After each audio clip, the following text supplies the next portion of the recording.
Really early in the season, we know that, but here's what the draft order would look like right now.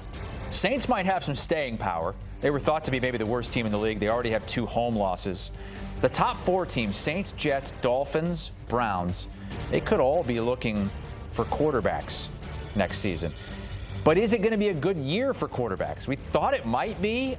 So far, it doesn't look great, though. Garrett Nussmeier, he was looked at as the top NFL prospect before the season, but he's been pedestrian at best through 3 games. 3 touchdown passes, 2 interceptions.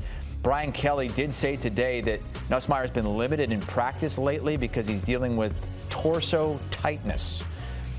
But at least his team is winning. Lenora Sellers just got knocked out of South Carolina's 31-7 loss to Vanderbilt with a head injury. His status for this upcoming week at Missouri is in question. He was looked at as potentially the most dynamic quarterback coming into the season, but those dynamic moments have been few and far between to start the year. Maybe the most pleasant surprise and kind of a full circle moment here might be down in Miami with Carson Beck. A year ago, he was looked at as an NFL prospect, a big-time prospect, but then he struggled with injuries. Georgia moved on. He finds a new home in Miami, and all of a sudden, he's the Heisman favorite. They've won 2 games against ranked teams in the first 3 games of the season. So let's get Ran Carthon in here along with Mike Renner. When you look at the college football quarterbacks as a whole, Ran, who's off to the best start at this point? I mean, we just mentioned one of the guys, right? And Carson Beck, he's kind of had a resurgence, and he's playing really well. You have to give him credit for the way he's playing.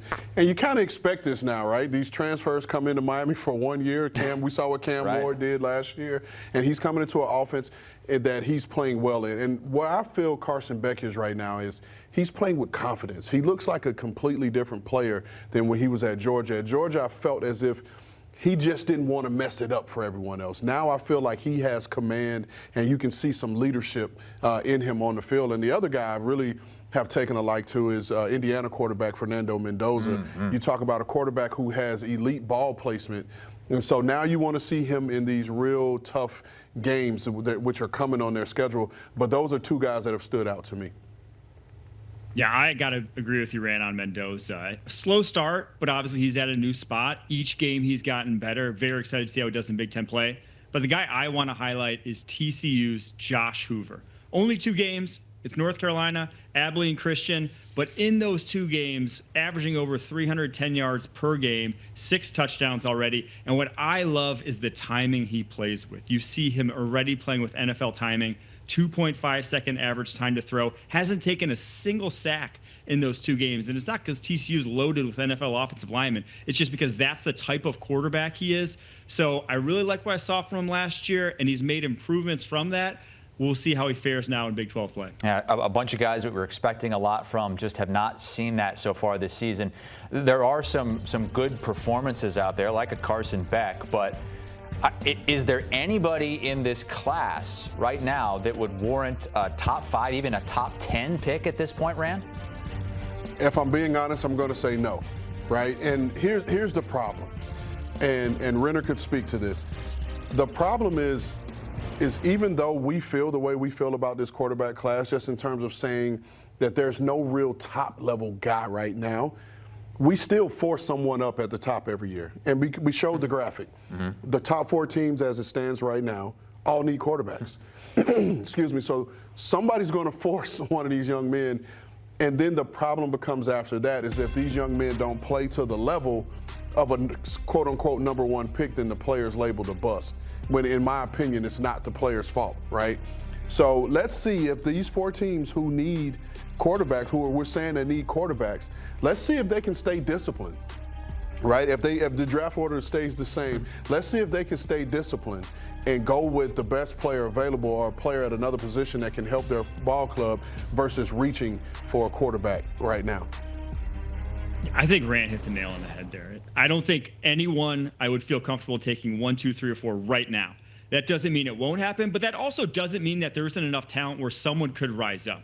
Why I love this quarterback class going into this season is because there are some true physical specimens in this class. Guys like Lenora Sellers, guys like Drew Aller, guys like some of the people we've been talking about, even John Mateer from Oklahoma, who if they make a leap, if they really roll and get on a heater through conference play, which is going to matter way more than some of these cupcakes they've been facing early on this season, we could see it happen. But as it stands right now, through 3 weeks and given what we saw from these guys in their past, I have to agree. There's just no one I'd feel comfortable taking in that top 5.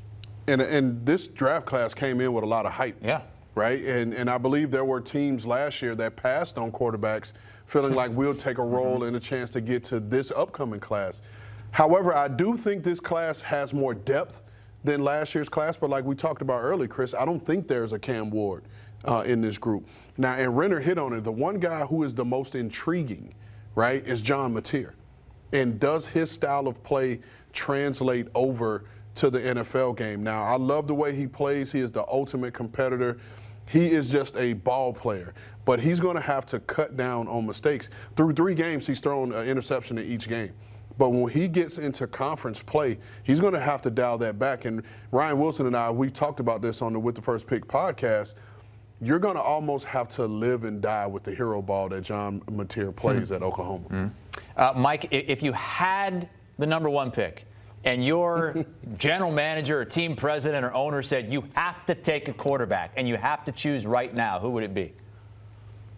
I have to agree with Rand that it'd probably be John Mateer, just because look at where he is now versus where he was a year ago at Washington State. When he played like Washington at this time last year, he looked completely lost. He has turned into a different quarterback in the past year. And then you talk to people at Oklahoma and talk about how hard he works and who he is in that locker room and just what he does to get better.